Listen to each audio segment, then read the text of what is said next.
지난 한 주간 여러분 어떻게 보내셨는지요? 하셨는지요? 오늘 슬기가 오랜만에 왔어요. 슬기 회사 생활하느라고 바빴는데 오늘 밝은 얼굴 볼 수 있어서 감사합니다. 제 아내는 캐나다에 무사히 잘 도착해서 지금 저희 아들과 해피타임을 가지고 있어요. 네, 오늘도 아침에 나오는데 거기 토요일이에요. 토요일 저녁. 그래서 아침에 통화를 했는데 둘이서 저기 산책 나간다. 덕분에 아들 얼굴도 보고 여러분 늘 감사합니다. 여러분 잘 돌봐주시고 챙겨주시는 것이 정말 큰 힘이 됩니다. 너무 감사드립니다. 아이고 저기 누구야? 우리 혜린이도 왔어요. 아유 참 깜짝 놀랐어요. 혜린이 왔어요. 하나님이 혜린이에게 많은 힘을 주시고 축복해 주시길 오늘 예배 가운데 그런 은혜가 있기를 바랍니다. 오늘은 예배 중에 성찬식 있는 날이에요. 성찬의 은혜가 큽니다. 이 은혜가 부어지길 원해요. 제가 설교단에 쓸 때마다 늘 두려워요. 제가 여러 번 말씀드리지만 늘 두렵습니다. 근데 찬양하는 시간에 하나님이 은혜를 많이 주셔요. 은혜 많이 주시는 걸 경험합니다. 기독교가 뭐냐? 우리의 믿음이 뭐냐? 하나님이 은혜 주시는 거예요. 이게 잘 돼야 될 텐데 저게 잘 돼야 될 텐데 그 정도가 아니고요.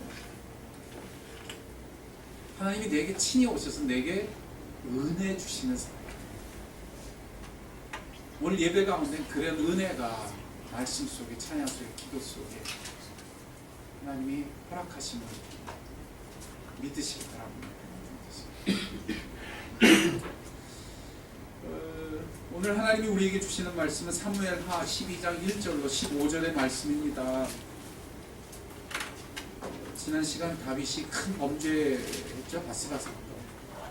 이어서 하나님이 나단 선지자를 보내셔서 말씀하시는 장면입니다. 12장 1절부터 15절까지 저와 한 절씩 교독하겠습니다.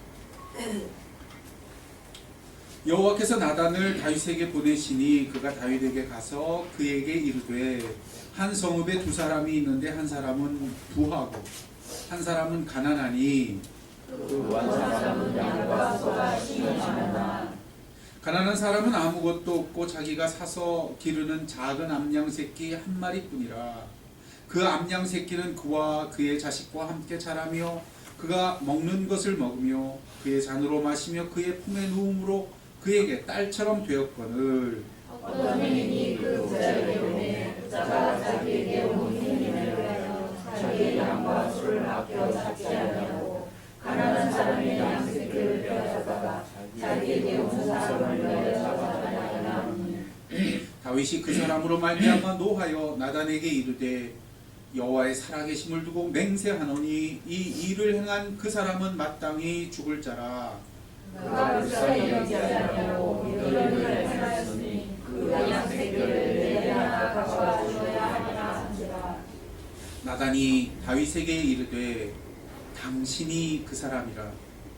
이스라엘의 하나님 여호와께서 이같이 이르시기를 내가 너를 이스라엘의 왕으로 기름 붓기 위하여 너를 사울의 손에서 구원하고 내 주인의 집을 내게 주고 내 주인의 아내를 내 품에 두고 이스라엘과 유다 족을 내게 맡겼느니라. 만일 그것이 불효하였을 것 같으면 내가 네게 이것저것을 더 주었을 것이라.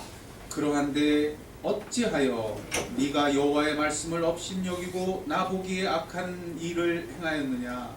내가 칼로 햇사람 우리아를 치되 암몬 자손의 칼로 죽이고 그의 아내를 빼앗아 내 아내로 삼았도다.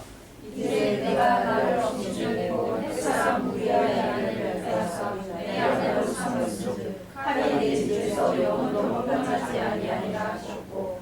여호와께서 또 이와 같이 이르시기를 보라 내가 너와 내 집에 재앙을 일으키고 내가 내 눈앞에 내 아내를 빼앗고 내 이웃에게 주리니 그 사람들이 네 아내와 더불어 백주에 동침하리라.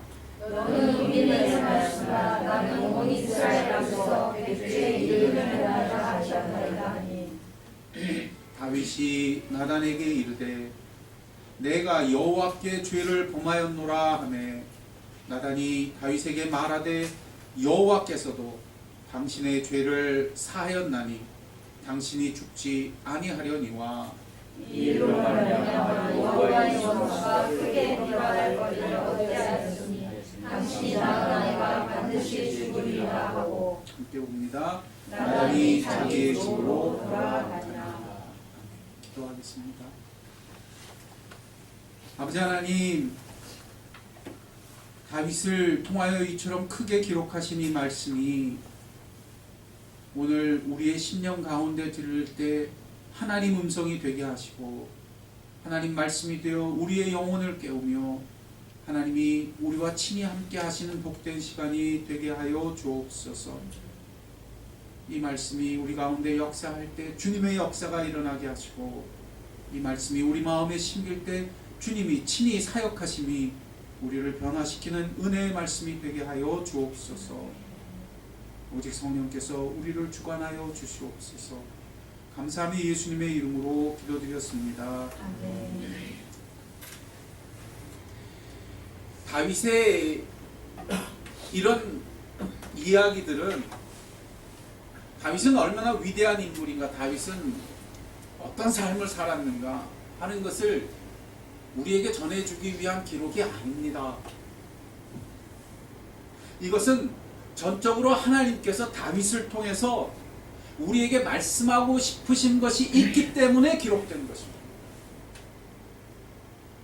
그런 의미에서 이 밧세바 사건은 바로 이 순간에 여기에 기록되어 있는 것입니다.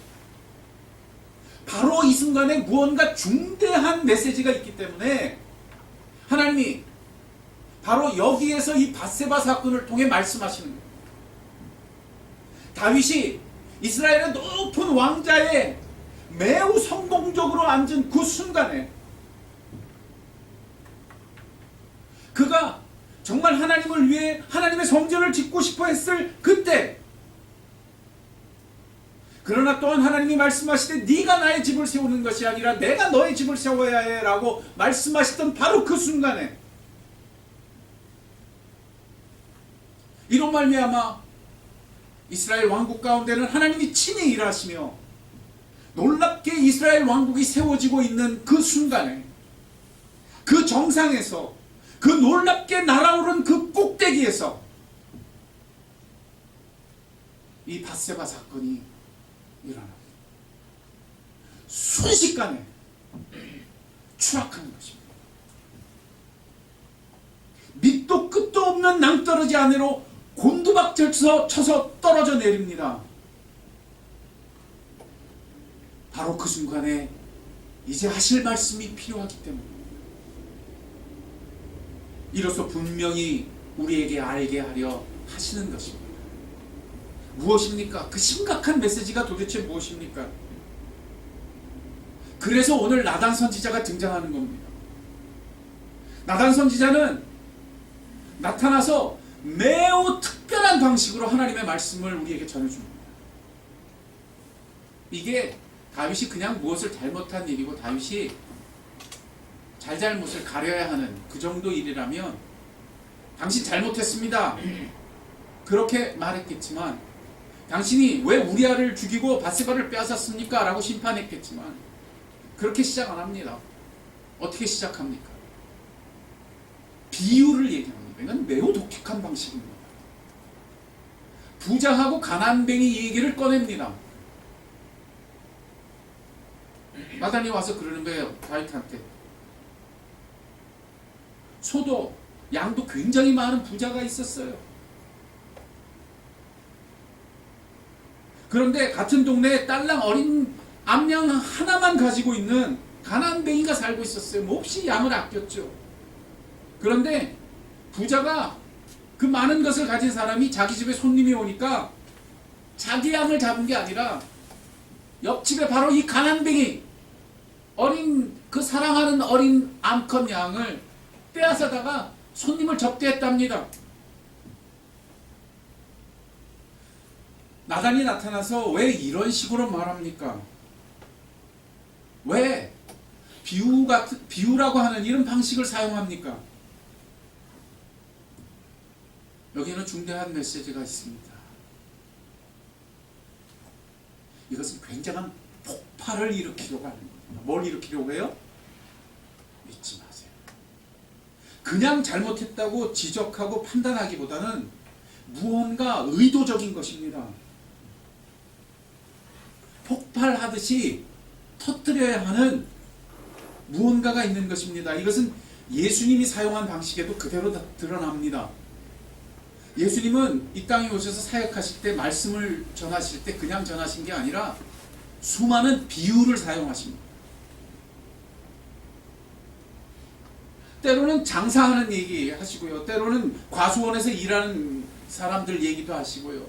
때로는 뭐 식물의 얘기도 하시고요. 그러면 사람들이 그걸 이렇게 듣습니다. 이게 뭘까? 아, 그렇구나. 죄다 그 얘기를 들으면서 귀를 기울입니다. 그러면서 그 얘기를 들으면서 말합니다. 아, 그럴 수 있나? 세상에 그럴 수도 있나? 아이고, 나쁜 사람이구나. 그럴 수도 있나? 그리고 전부 듣고 있는데, 전부 들었는데, 다 듣고 나니까 꽝! 그게 바로 자기들인 겁니다. 다 듣고 나니까, 다 들어서 다 분별하고 다 판단했더니 꽝 터지는데 그게 바로 누구 얘기예요? 자기.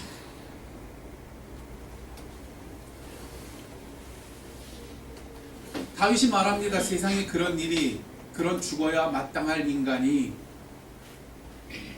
배상을 해도 크게 해야지, 양 한 마리 뺏었다고 한 마리 주는 그걸로 끝날 문제가 아니야. 그런데 이게 분명히 그런 건데 드디어 꽝 터집니다. 그게 당신입니다. 그게 바로 너야. 이것이 기독교 역사와 기독교 각 인물사에서도 매우 중대한 메시지로 들립니다. 기독교가 뭐냐? 한 영혼이 하나님을 회복하고 그 하나님과 언약 관계, 그 놀라운 축복을 산다고 하는 것이 무엇을 의미하느냐? 바로 이런 겁니다. 기독교 역사는 그래서 이것을 특별히 각성이라는 단어를 사용해서 표현합니다. 뭐라고요? 각성. 이것을 영적 각성이라고 말하는데, 그건 그냥 말해서 깨어나는 얘기가 아니에요. 비유가 필요하고 무언가 내면에서 폭발시키도록 해야 각성하는 겁니다. 깨워야 하는 겁니다. 다시 말해서 그러기 전에는 그게 뭔지 안다 모른다? 모른다. 세상에서는 아침마다 사람을 깨우면 깨어납니다. 세상살이에서는 너 잘못했다, 이건 잘못된 거다, 그러면 알아듣습니다.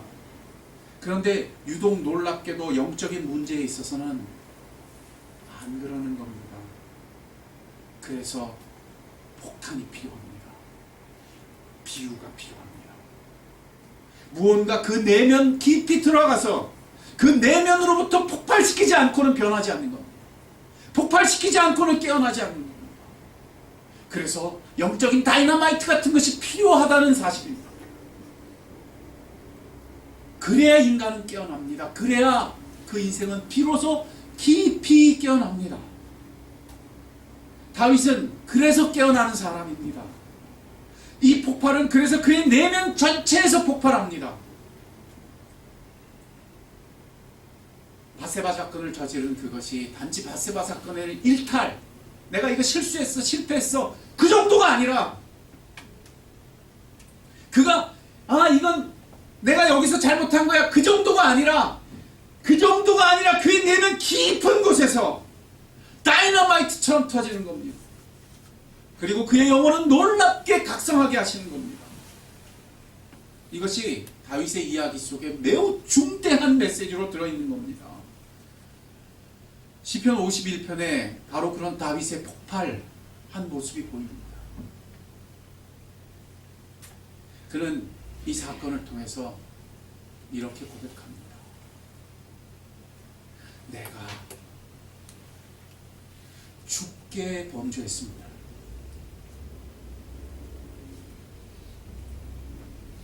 이 의미가 그의 영혼 속에 진정한 의미로 깨어나는 겁니다. 이 표현이 원어적으로는 이렇게 되죠. 내가 주께만 범죄하였사오니 이렇게 되어 있어요. 이게 무슨 뜻일까요? 내가 주께만 범죄하였사오니. 어떻게 생각하면 우리한테도 잘못했죠. 주변 사람들한테도 잘못했죠. 그죠? 근데 다윗은 이 사건을 통해서 놀랍게 깨어날 때 어떻게 표현하면 내가 누구께만? 주께만 범죄하였으니. 특별해요. 이 표현이 뭘까요? 여러분 잊지 마세요. 인간은 어떤 면으로부터도 하나님부터 분리될 수 없다는 걸 깨달습니다. 그의 삶의 모든 면이 아라리 누구에게 연결된 것을? 하나님께 연결된 것을 깨달습니다. 우리가 흔히 무슨 잘못을 저지를 때 무엇을 안타까워하느냐 하면 정말 놀라운 거예요. 잘못한 걸 안타까워해요. 실패한 걸 안타까워요. 내가 그 잘못 저지르지 않았으면, 내가 그때 제대로 생각했으면. 그리고 막상 그거는 애달퍼하는데 누구를 향해서는 애달퍼하지 않아요? 하나님을 향해서는 안 해요. 그리고 내가 그 일을 제대로 고치는 것에 대해서는 관심이 많지만 하나님 그분을 향해서는 생각을 안 해요.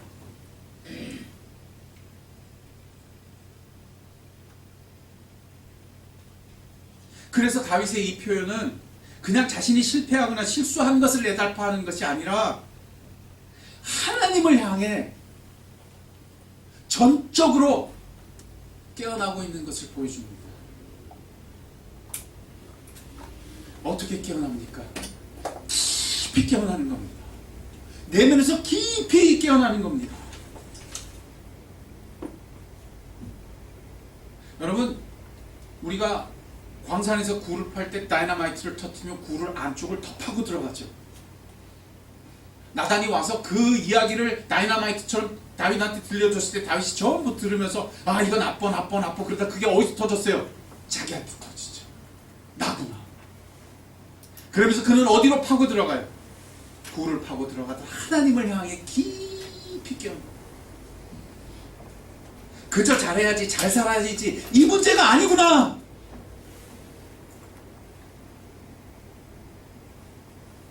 그는 그래서 자신이 태어날 때부터 아라리 얼마나 하나님 그분 자신으로부터 멀어졌는지를 깨달아 알게 됩니다. 시편 51편은 그래서 그 붉은 죄악의 표현이 깊이 그 영혼 가운데 뒤덮입니다. 내 어미가 나를 잉태할 때부터 나는 뭐 가운데 있었다고요? 죄 가운데. 이것은 그가 골리앗 사건을 경험할 때 경험한 게 아닙니다. 그가 사울하고 어떤 문제가 생겼을 때 그렇게 경험한 게 아니에요. 이것은 광야에서 그가 어려움 속에서 몇 가지 기적을 체험하면서 경험하는 얘기가 아니에요. 이것은 반드시 그의 내면 안에 폭발하는 겁니다. 내 내면 안에 심각한 인식이 돌아오는 겁니다. 하나님이 왜 모세가 다윗이 성전을 짓겠다 하는데 아니야, 네가 짓는 거 아니야, 내가 해야 돼. 이건 단지 건물 세우는 얘기가 아니기 때문입니다.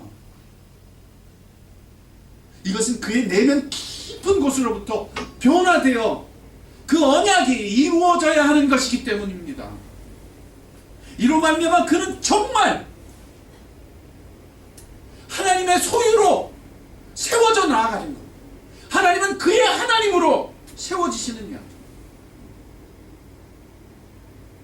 이로 말미암아 이 각성 때문에 바세바 사건은 다윗에게 있어서 그저 잘잘못한 실패가 용서받는 그 정도 사건이 아닌 겁니다. 다윗은 자신이 태어날 때부터 온 존재 자체가, 온 인생들이 심각하게 하나님을 향해 어그러져 있다는 사실에 대한 깊은 깨달음과 눈뜸이 일어나고 있는 것입니다. 그때 그의 영혼 가운데는 비명 같은 고백이 시편 51편에 기록됩니다. 용서해 주세요. 잘못했어요. 살려주세요. 안 해요. 나를 주 앞에서 쫓아내지 마시고 주의 성령을 나에게서 거두지 마옵소서. 내 잘못이 어떻게 해결해 주세요. 그 정도가 아니에요. 이것이 얼마나 깊이 주님 앞에 연결된 것이고, 그런 자신은 얼마나 주님 앞에 돌아가야 하는 영혼인지를 깊이 깨닫는 겁니다. 태어날 때부터 그렇다는 사실. 나를 주 앞에서 쫓아내지 마시며 주의 성령을 내게서 거두지 마옵소서. 이것은 단지 바세바 사건,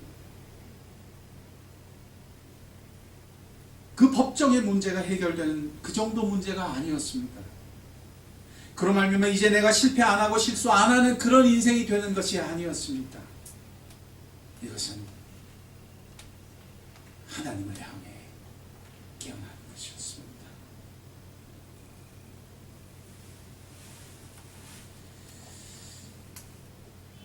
이 바세바 사건을 볼 때마다 제 삶 가운데 한 시점이 떠오릅니다.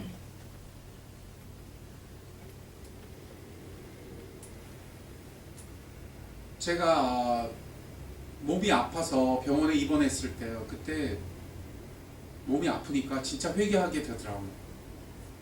아, 내가 이 함부로 살아서 이래. 내가 주님을 잘 믿고 살지 못해서 그래. 하나님이 나한테 어려움을 주시는 게야. 그래서 병실에 누워서 입원해가지고 참회하는 마음 가운데 있었는데, 그게 아니었어요. 하나님이 그 사건을 통해서 제 영혼을 깨우치기 시작하는 거예요. 제 영혼을 각성시키시게 돼요. 내가 이것저것 잘못한 그 정도의 얘기가 아니라 내가 얼마나 하나님으로부터 멀리 있느냐를 보여주시더라고요. 내가 하나님을 믿고 하나님을 안다고 생각하고 살았는데, 내가 하나님을 섬긴다고 생각했는데, 그 병실 가운데서 하나님이 제 영혼을 각성시키시니까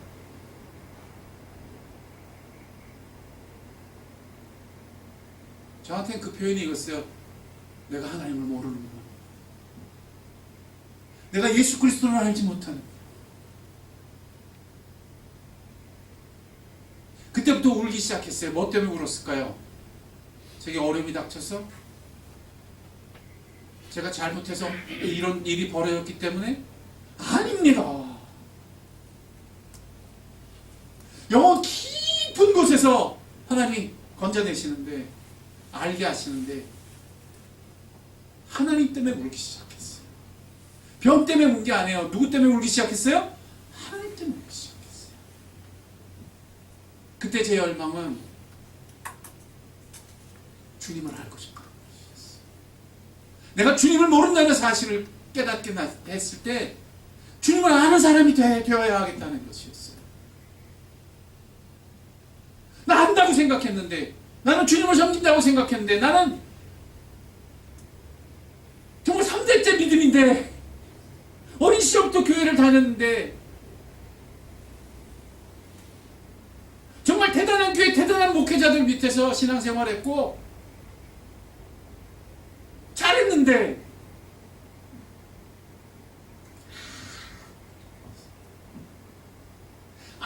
아무것도 안 했어요.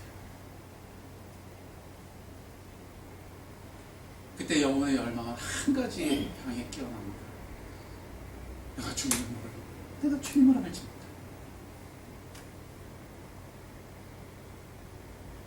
참된 회복과 참된 영적 변화는 결국 무슨 성취나 성공의 문제가 아닙니다. 실패나 실수의 문제가 아닙니다. 그것은 그의 내면 깊은 곳으로부터 폭발하듯 그의 존재 자체가 깊이 하나님 그분을 향해 깨어나야 합니다. 주의 성령을 내게서 거두지 마옵소서. 누구는 실패로, 누구는 무능력으로, 누구는 고통으로, 누구는 이런저런 사연으로 하나님은 우리를 그렇게 깨우시기 원합니다. 이것이 언약의 길이요, 이것이 하나님과의 온전한 관계입니다. 하나님은 우리를 원하시기 때문입니다. 건물을 원하시는 게 아닙니다. 높은 왕자를 원하시는 게 아닙니다. 성취를 원하시는 게 아닙니다. 심지어 잘못 없이 잘 사는 걸 원하시는 것도 아닙니다.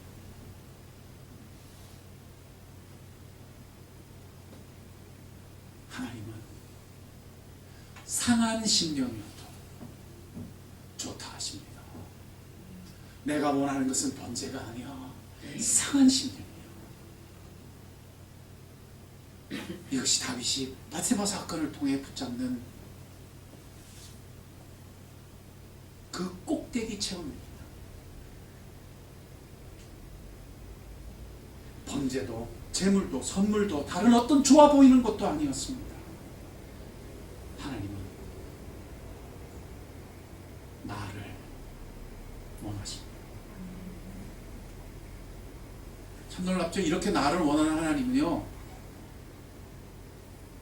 똑같으세요. 우리에게 선물을 주실 때 당신 자신을 주기 원하세요. 이게 언약 관계예요.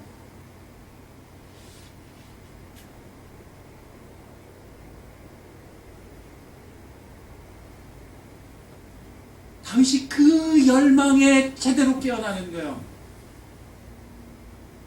내가 무슨 대단한 성전 건축물을 만들어 쌓아내고 하나님의 성전이라는 기가 막힌 작품을 만들어낸 일이 아니었다고요. 상한 심령이어도 좋았다고요. 나는 너를 그렇게 원한다고 주님은 말씀하신다고요. 그때 다윗은 다윗대로 부르짖는 겁니다. 나를 주 앞에서 쫓아내지 마시며 주의 성령을 내게서 거두지 마옵소서. 참 놀라워요. 이게 밧세바 사건이 그냥 일어나는 게 아니라 성전 건축을 어떻게 하겠다라고 하는, 그래서 하나님이 언약에 대해서 깊이 말씀하시는, 다윗의 언약이라고 말하는 이 놀라운 메시지가 터진 후에 이 메시지들이 담기고 있는 것이 우연이 아닌 것 같아요. 나중에 실제로 성전을 건축하는 것은 다윗이 아니라 누구죠?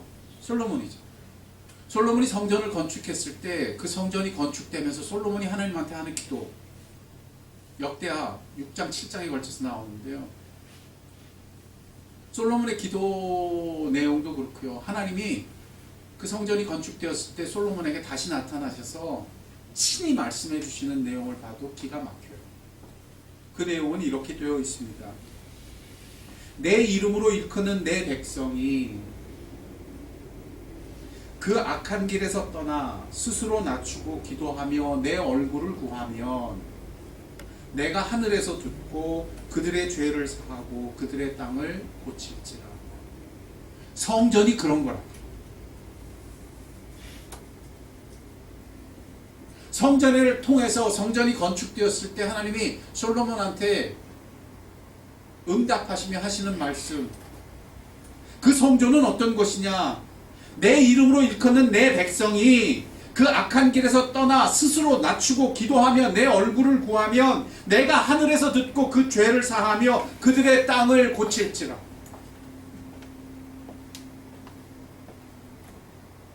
이 구절 속에서 악한 길을 떠나서 하나님께 돌아가야 되겠구나, 이 생각들은 다 해요. 그러면 하나님이 그 죄를 사해 주시고 그 땅도 고쳐주실 것이라. 그런데 하나님의 이 말씀 가운데 굉장히 중요한 핵심이 담겨져 있어요. 성경은 이렇게 말해요. 그 악한 길에서 떠나. 대체 그 악한 길에서 떠난다는 게 뭐냐? 스스로 낮추고 기도하며 내 얼굴을 구하면,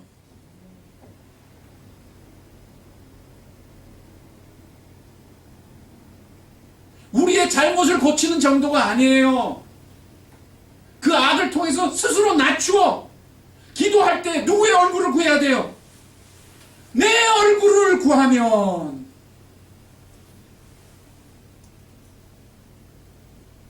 하나님을 구하는 거예요. 나를 주 앞에서 쫓아내지 마시며 주의 성령을 내게서 거두지 마옵소서. 내 얼굴을 구하는 것에 정신 차려지는 것, 이게 각성이에요. 우리는 살면서 얼마나 우리 삶 속에 불행이나 재앙들이 닥칠 때, 어려운 일이 있을 때 그 재앙을 애달파하며 재앙을 묵상하며 그 재앙 가운데 하나님이 임하셔서 놀라운 능력으로 재앙을 거두시고, 내가 잘못했으면 용서해 주시고, 내가 필요하면 채워주시고, 내가 부족하면 해결해 주실 것에 대해서 내어 달려요. 그런데 놀랍게도 그 절실한 현장 속에서 누구의 얼굴은?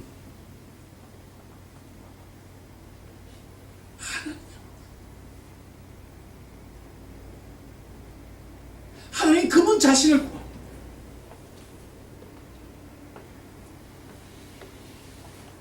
그런 영혼은 심지어 이렇게 기도해요.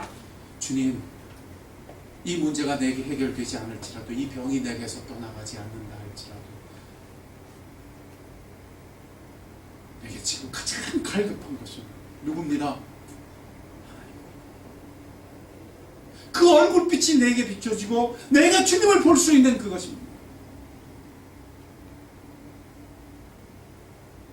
기도는 무엇입니까? 기도는 본질적으로 내 필요를 구하는 게 아니에요. 기도는 하나님의 얼굴을 구하는 것입니다. 사람은 문제가 해결되어 사는 인생이 아니에요. 사람은 자기의 실패가 고쳐진다고 사는 인생이 아니에요. 자기 병이 낫는다고 사는 인생이 아니에요. 그 인생은 오직 하나님이 필요합니다. 하나님이 그 인생에 돌아오셔야 합니다. 하나님의 그분의 얼굴빛이 그의 인생에 비추어지고 그의 얼굴에 비추어져야 합니다. 그러면 내가 상한 존재라도 좋습니다.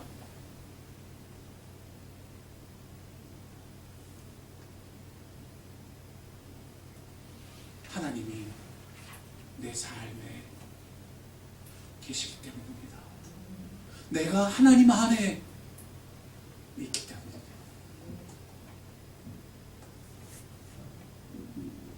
이 순서를 잊어먹지 마세요. 하나님은 그런 우리를 계속 상한 상태로, 계속 부족한 상태로 두지 않으세요. 그리하면 너희의 모든 것을 사하고 그 땅을 어떻게 해주리라?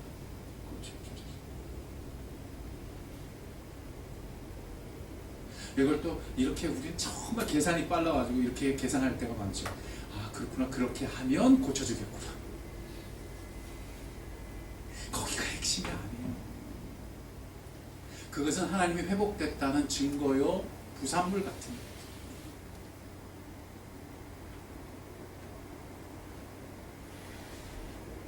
이게 어떻게 할 때 깨어나요? 그냥 잘 안 깨어나요. 우린 지독하게 하나님이 주시는 선물과 하나님을 구별하지 못해요. 이 무감각이 지독하게 우리 안에 있어서 하나님, 내가 하나님을 원해요. 그럴 때도 우리는 뒤로 뭘 붙잡고 있어요? 하나님이 주실 선물.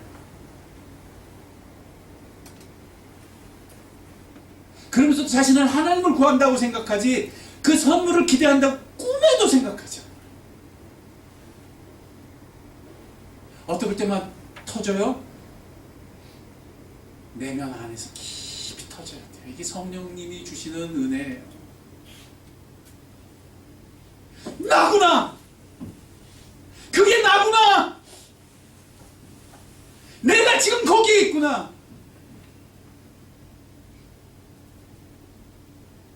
오늘 이 다윗의 이야기를 들으면서 이 깊은 깨어남이 여러분 가운데 허락되기를 주의 이름으로 축원드립니다. 이 깨달음의 깊은 증인들이 성경에 가득하고 기독교 역사 속에 가득해요. 성 어거스틴의 고백론은 여기에요.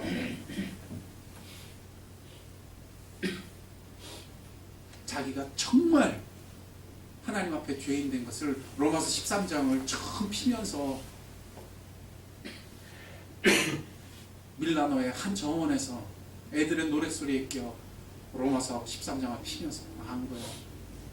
내가 하나님 앞에 죄인이구나.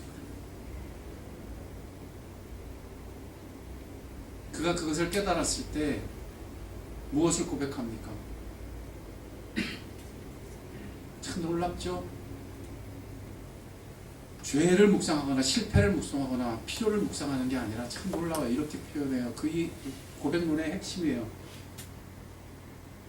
인간은 하나님을 만나기까지 쉼이 없고,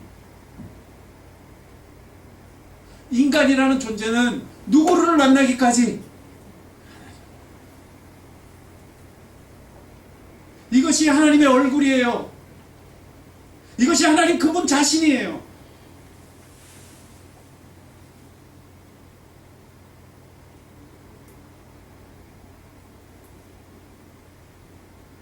이것이 나단을 통해서 하나님이 다윗의 영혼을 흔들어 참된 하나님과의 언약을 새롭게 하시는 놀라운 장면이에요. 다윗은 학자들이 말할 때 이 바세바 사건을 통해서 이전의 다윗과는 전혀 다른 인물로 바뀌듯이 등장하기 시작한대요. 다윗의 시편을 연구해 보면 그때부터 다윗의 인생 가운데 무슨 노래가 지어지기 시작하냐면 이후에 오실 예수 그리스도 메시아에 대한 시편이 시작됩니다. 메시아 시편. 다윗의 시편 중에 보면 그래서 메시아 시편이라고 부르는 시편들이 등장해요.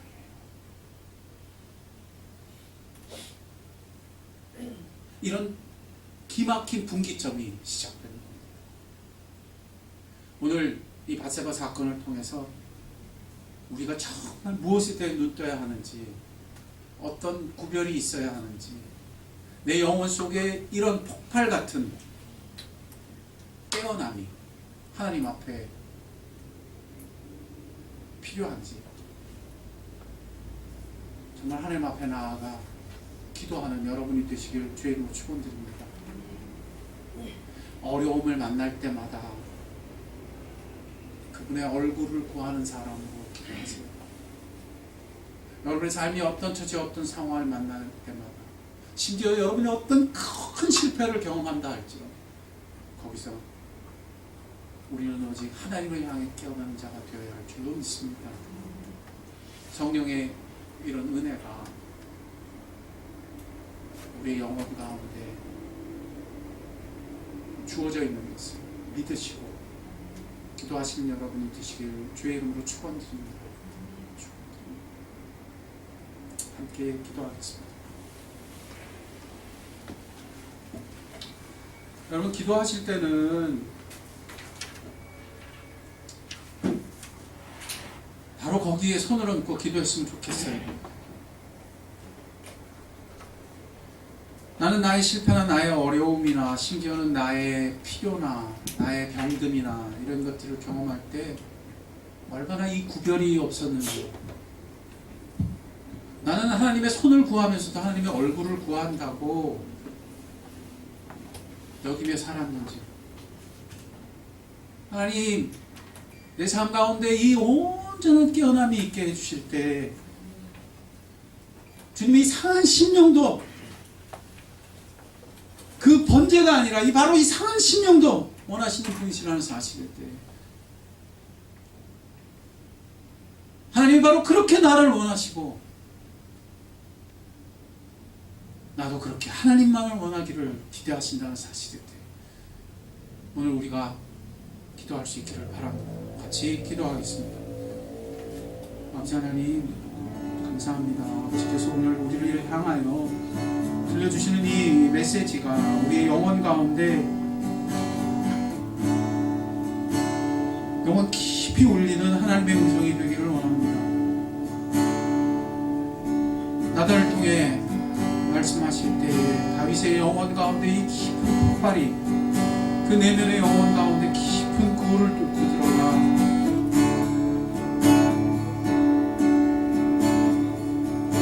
그러하여금 깨달아 알게 했던 이 깊은 진실, 우리가 얼마나 하나님 앞에 죄인이며 그런 말미암아 더 깊이 깨어나 주의 성령이 거두어지지 않고 기도하기까지 그 깊은 곳, 그 온전한 곳에 기도가 이루어지고, 그래서 우리가 단지 악을 떠나는 정도가 아니라 낮아져 기도하며 하나님의 얼굴을 구할 줄 알게 되는, 그곳에서 하나님이 상한 심령에 우리를 기다리고 계시다는 사실까지 알게 됩니다. 그래서 내 삶에 진정 중요한 것이 무엇인지 알며 그런 주의 마음을 알며 진심으로 돌이켜 돌아가며 기도할 때 됩니다. 그래서 내 삶의 구석구석이 이런 기도가 넘치고 이런 기도의 변화가 있고 내 안목이 변하며 내 마음의 소망까지도 깊이 주님을 향해 연결되어 변하는 아버지 역사가 있게 해 주옵소서. 성령이여 도와주시옵소서. 사람이 할 수 없습니다. 다윗의 영혼 가운데 그렇게 가까이 다가가셔서 말씀하심으로 내게 말씀하셨던, 다윗에게 말씀하셨던 것처럼 주는 이제 내 삶 속에서도, 내 삶의 모든 현장 속에서도, 내 삶의 모든 아픔과 실패와 병드는 모든 현장 속에서도 이와 같이 말씀하시며 내 영혼을 주님 앞에 깨어나게 하시옵소서. 주를 알게 하시옵소서. 주의 얼굴을 향한 열망이, 갈망이 내 삶을 가득 채우게 하시옵소서. 이 온전한 갈망의 기도를 배우게 하시고 이런 성령의 은혜를 사모합니다. 이런 기도가 있는 우리들을 주님 축복하여 주시옵소서.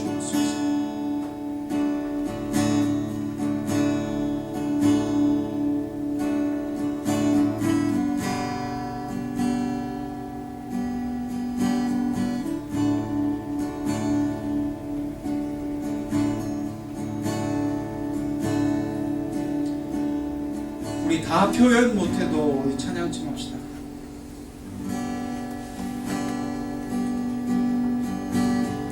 표현 못해도 나 표현 아니라, 나 고백 못해도 나 고백하리라. 알 수 없어 하나니라.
하나님은 그 사랑을 표현하실 때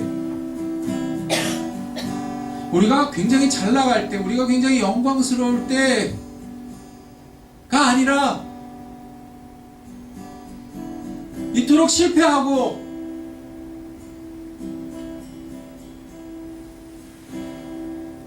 이토록 무너지고 이토록 상한 심령이 된 그곳에 오셔서 우리를 끌어안으시며 말씀하십니다. 나는 번제를 원하는 게 아니라 너를 원해. 나는 번제를 원하는 게 아니라 상한 너라도 좋아. 나는 너를 원해. 그것이 나와 나의 관계이고 그것이 내가 원하는 것이며 내가 열망하는 거야. 그 죄도 내가 씻어줄 거야. 그래서 내가 기어코 너는 내 것이 되게 하고 나는 너의 하나님이 될 거야. 나의 사랑은 이런 사랑. 네가 어떤 처지에 있니? 네가 어떤 절망에 있니? 네가 어떤 곳에서 방황하고 있니? 네가 어디서 낙심하고 있니? 네가 그곳에서 내게 와야 해. 내가 너를 원하기 때문이고 너도 내가 있어야 하기 때문에 이것을 위해 내가 내 아들을 주며 피 흘리게 합니다. 언약의 피로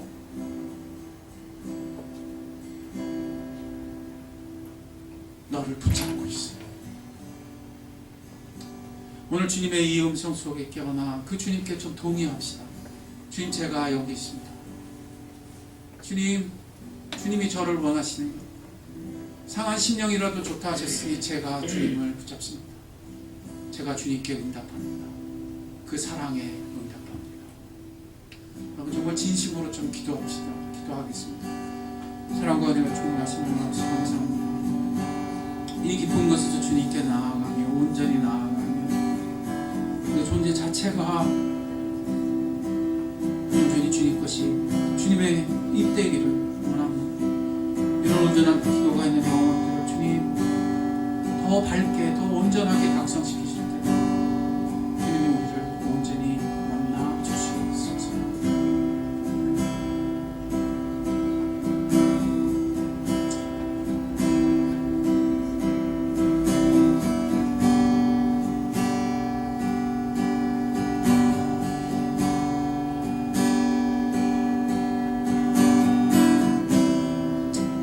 제가 기도하겠습니다. 여러분이 어느새 하나님과 단절됐다고 여겨지는 부분, 죄 때문일 수도 있고 실패 때문일 수도 있고 상처 때문일 수도 있고 가슴 아픈 사연 때문에 그럴 수도 있고 아픈 처지와 상황 때문에 그럴 수도 있어요. 거기에 우리 같이 손을 얹고 기도합시다. 기도하겠습니다. 하나님 아버지, 우리에게 다가선 이 현장이 그래서 그 죄 문제가 해결되고 그 부족한 문제가 해결되고 그 상황이 개선되어야 할 어떤 현장이기 이전에 내가 하나님을 향해 늘 영적으로 각성하며 깨어나 주의 얼굴을 구해야 할 자리인 줄 깨닫게 하셨사오니 주의 돌이키거든 그런 주의 성전을 향해 돌이키게 하시고 바로 그런 언약의 음성을 향해 돌이켜 깨어나는 영혼들이 되게 해 주옵소서. 우리는 어려움을 처해 하나님을 구한다 하면서도 하나님의 얼굴을 구하지 못하는 자들이오니 주님, 이런 우리를 불쌍히 여기사 늘 성령의 도우심으로 빛을 비춰 주시옵소서. 이 구별이 있게 하여 주옵소서. 이 영적인 각성이 있게 하여 주옵소서. 다윗이 그토록 깊이 깨달았던 그 각성이 내 각성이 되게 하시고 하나님이 그토록 열망하시는 상한 심령의 이 놀라운 비밀이 내 진실이 되게 해 주옵소서. 이렇게 기도하는 한 영혼 한 영혼들이 정말 주의 얼굴을 만나기까지 기도하는 자들이 되게 해 주시고 그의 삶의 모든 재앙과 불편함과 어려움의 현장이 놀라운 축복의 장소로 변하는 영혼들이 되게 해 주옵소서. 우리 나무로 교회는 그런 교회가 되게 하시고 우리 성도들의 삶은 그런 축복의 현장이 되게 해 주옵소서. 감사하며 이 모든 것 우리 주 예수님의 이름으로 기도드렸습니다.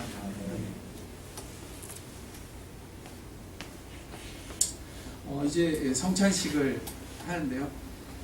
이 성찬의 현장이